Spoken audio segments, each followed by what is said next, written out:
تو یه نفر نیستی، 3 نفری. یکی خودت، 2 تای دیگه. دو تا صدا که دائما تو سرت در حال حرف زدنن و فقط تو میشنویشون.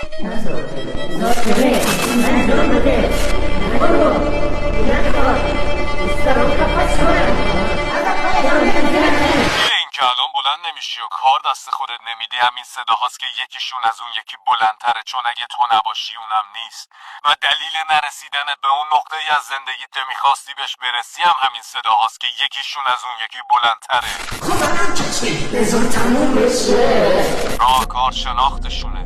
این که متوجه شی توی سرت صدای کدوم وقتی باهات حرف میزنه، قرمز یا آبی، و تو تصمیم بگیری به حرف یکیشون گوش بدی، نه که اونا برای تو تصمیم بگیرن.